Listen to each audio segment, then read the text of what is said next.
1947 से आज़ाद हम लोग हैं। अच्छा। और जहाँ तक सवाल है कंगना रनावत के बयान का, तो वो बिल्कुल ही समझिए तो हमारे देश के लिए, जो हमारे देश की आज़ादी के लिए जिन लोगों ने अपना बलिदान दिया है, उनका बहुत बड़ा अपमान की है। वो गलत चैलेंज कर रही हैं, थेथोलॉजी कहते हैं ना, बिहारी स्टाइल में थेथोलॉजी कर रही हैं वो। मतलब आपने हमारे जो फ्रीडम फाइटर है उनका अपमान किया ना। आपने कहा कि वो भीख मिली, तो मतलब वो उन लोगों ने अपना जो जान दिया वो भीख के लिए जान दिया। पॉलिटिक्स में घुसने के लिए ये सब कर रही हैं, नाटक ड्रामा ये सब चल रहा है उनका बस। और बाकी इंडिया सब लोग जानते हैं, सब लोग हिस्ट्री, एक गरीब आदमी भी जानता है कि हम लोग कब आज़ाद हुए थे। और जहाँ तक बात है 2014 की, 2014 में ऐसा क्या हो गया जिससे हम बोलेंगे कि 2014 में देश को आज़ादी मिली है? बताइए किस बेसिस पर वो बोली है? उनका एक मैंने भी ये भी देखा था, उन्होंने किसी को रिप्लाई किया था कि 1947 में कौन सी लड़ाई हुई। लड़ाई तो कंटिन्यूसली हमारे समझिए तो 1857 के बाद से लड़ाई कंटिन्यूसली चलते आ रही है। हमारे जो फ्रीडम फाइटर्स थे, गांधी जी और भी जवाहरलाल नेहरू और भी जितने लोग थे फ्रीडम फाइटर्स, तो उनका एक अपमान हुआ कि उस टाइम हम लोग को आज़ादी मिल गई उनके वजह से, उनके स्ट्रगल की वजह से। देशद्रोह वाला बात बोली है, उन पर देशद्रोह का आरोप लगना चाहिए हमारे हिसाब से। नमस्कार, आप देख रहे हैं दी कंटाप, मैं हूं प्रफुल्ल। कंगना रनौत को पद्मश्री से सम्मानित किया गया। उस सम्मान के बाद में उनको टाइम्स नाउ के समिट में इनवाइट किया जाता है, प्रवक्ता के तौर पे बुलाया जाता है, गेस्ट के तौर पे, और वो वहाँ जाती है और उन्होंने कहा, बड़े मतलब गर्व के साथ कहती है कि मुझे मालूम है जहाँ तक कि देश को आज़ादी 1947 में नहीं बल्कि उस समय भीख मिली, उसके बाद 2014 में आज़ादी मिलती है। फिर 1857 की भी बात करती हैं क्योंकि उन्होंने मणिकर्णिका में लक्ष्मीबाई का रोल निभाया था, झांसी की रानी का। तो उनको लगा कि शायद 1857 की क्रांति में ही सिर्फ देश के लिए आज़ादी की लड़ाई लड़ी गई थी, उसके बाद से नहीं लड़ी गई। यानी उस समय जो 1947 में जो आज़ादी मिली वो भीख में मिली, 2014 से आज़ादी मिली है। तो 2014 में क्या वाकई में हमें आज़ादी मिली है? वो भी अब दुर्भाग्य देखिए कि देश के 75 साल आज़ाद हो गए होंगे और हम अमृत महोत्सव मना रहे हैं और उस समय हमें पता चलता है कि अब हम आज़ाद हुए हैं। तो हमारे साथ कुछ युवा हैं जो ये आज़ाद भारत में है या 2014 के बाद वाले आज़ाद भारत में है, हम इन्हीं से जानेंगे। दोस्त, क्या नाम है आपका? मेरा नाम अरमान आलम है। 2014 में आज़ादी मिलती है देश को, इससे पहले हम लोग 1947 से आज़ाद हम लोग हैं। अच्छा। और जहाँ तक सवाल है कंगना रनावत के बयान का, तो वो बिल्कुल ही समझिए तो हमारे देश के लिए, जो हमारे देश की आज़ादी के लिए जिन लोगों ने अपना बलिदान दिया है, उनका बहुत बड़ा अपमान की है। वो बहुत बड़ा अपमान की है। वो मेरे हिसाब से वो बहुत ही समझिए एक देशद्रोह वाला बात बोली है। उन पर देशद्रोह का आरोप लगना चाहिए हमारे हिसाब से। जी हाँ, इन्होंने कहा कि देशद्रोह का मुकदमा लगना चाहिए, देश जो स्वतंत्रता सेनानी थे उनका अपमान है, लेकिन वो चैलेंज कर रही हैं कि मेरे बात को कोई गलत साबित कर दे। देखिए, मेरे हिसाब से मैं ये कहूँगा कि little knowledge is dangerous thing. तो उनके पास नॉलेज बहुत कम है और बहुत ज़्यादा शुरू से ही भड़काऊ बातें करती हैं वो। मुझे जहाँ तक कि लगता है वो पॉलिटिक्स में घुसने के लिए ये सब कर रही हैं, नाटक ड्रामा ये सब चल रहा है उनका बस। और बाकी इंडिया सब लोग जानते हैं, सब लोग हिस्ट्री, एक गरीब आदमी भी जानता है कि हम लोग कब आज़ाद हुए थे। तो ये सब स्टेटमेंट देना सिर्फ लाइमलाइट में आने के लिए उनका शुरू से रहा है। इससे पहले भी वो एक सिंगर, पंजाबी सिंगर से उनका हुआ था टकराव, जिसमें उनका गलत ही स्टेटमेंट आता था। तो वो मेरे ख्याल से ये पॉलिटिक्स की तरफ झुकने के लिए एक इशारा है। नहीं, वो आप बोल रहे हैं पॉलिटिक्स की तरफ झुकने का इशारा, वो बोलें कि अब देश हित में बोलते हैं, देश की तो मतलब देश हित में बोलने के लिए ये कितना बड़ा गलत बात है ना कि हम लोग देश में आज़ादी, हमारे जो फ्रीडम फाइटर्स थे, गांधी जी और भी जवाहरलाल नेहरू और भी जितने लोग थे फ्रीडम फाइटर्स, तो उनका एक अपमान हुआ कि उस टाइम हम लोग को आज़ादी मिल गई उनके वजह से, उनके स्ट्रगल की वजह से।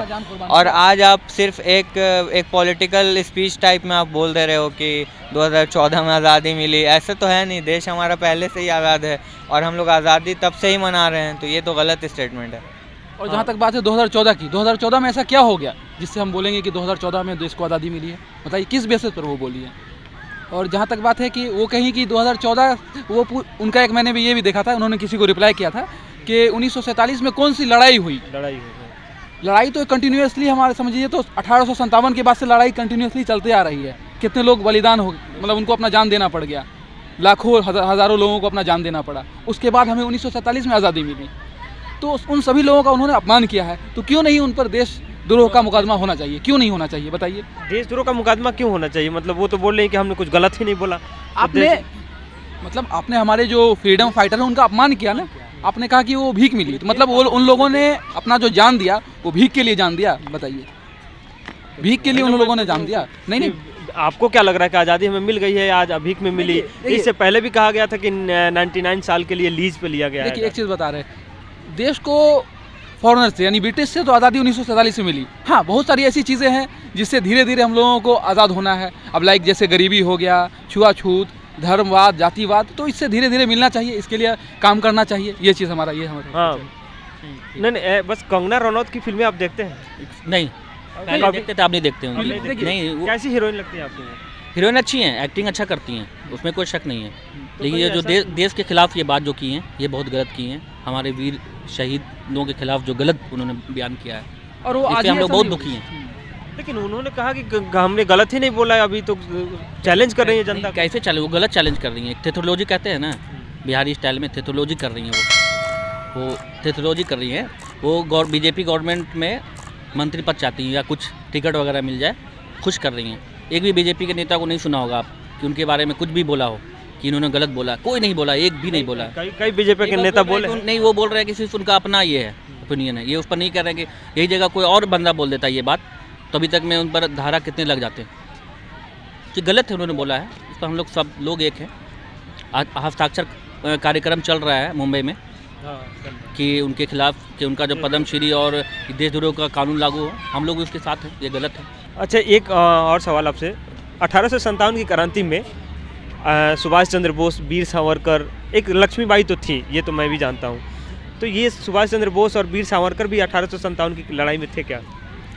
देखिए, इसका बहुत ज़्यादा नॉलेज नहीं है मुझे। अच्छा, इस टॉपिक पे मैं कुछ नहीं बोल सकता। सावरकर तो मेरे हिसाब से कोई भी आज़ादी की लड़ाई में उनका कोई योगदान ही नहीं है। वीर सावरकर का क्या कोई देशभक्त हैं भाई, देशभक्त हैं, मानते हैं? हाँ, देशभक्त हैं ऐसे। देशभक्त सारे लोग हैं, देखिए देशभक्त लेकिन उनका योगदान नहीं है आज़ादी में।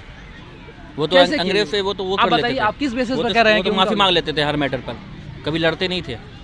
लेकिन वहीं कंगना का ही कहना है कि वीर सावरकर ने देश की आज़ादी के लिए अपना बलिदान दिया, कुर्बानियाँ दी। बलिदान किस दिया। चीज़ में बलिदान दिया, क्या ऐसा किया उन्होंने? भगत सिंह के बारे में बोलिएगा, सुखदेव के बारे में बोलिएगा, क्योंकि उन्होंने जान दिया है। अच्छा, वीर वो सावरकर जेल के बारे क्या में वो कहा- जेल गए थे? जेल गए थे, जेल तो माफी गए मांग थे। के निकल गए थे। तो माफी मांग के निकल गए थे। माफी मांग के निकल गए थे। तो मतलब उनको अफसोस नहीं था? भगत सिंह हाँ। कभी माफी मांग के नहीं दिया, अपने आप को शहीद कर दिया उन्होंने, लेकिन कभी माफी नहीं मांगा हाँ, उन्होंने। इस पे भी सवाल उठाए कि महात्मा गांधी ने भगत सिंह को क्यों नहीं बचाया? महात्मा गांधी भगत सिंह को कैसे बचाते, कैसे बचाते बताइए, किस तरह से बचा सकते थे वो? गोलमेज सम्मेलन में हो गए थे। हाँ, तो उनको भी माफी मांग करके ही बचाना पड़ता ना, तो उस चीज़ के लिए तो नहीं गए, झुके नहीं ना, खैर झुकना पड़ता। भगत सिंह वाले पे मैं थोड़ा सा ये रहा था भगत सिंह के लिए। उन्होंने कहा है कंगना रनौत ने कि भगत सिंह के लिए वो चाहते तो उनको बचा लेते, बट भगत सिंह भी नहीं चाहते थे। शायद ये कंगना को मालूम होना चाहिए। थोड़ा सा ऐड कर रहा हूँ मैं, क्योंकि वो खुद ही नहीं चाहते थे कि मेरे लिए कोई माफीनामा या कोई लेटर लिखा इस तरह का चाहे, क्योंकि भगत सिंह एक क्रांतिकारी थे और क्रांतिकारी को कभी भी ये चीज़ मंजूर नहीं होता है कि उनके लिए कोई फिर माफ़ी मांगे।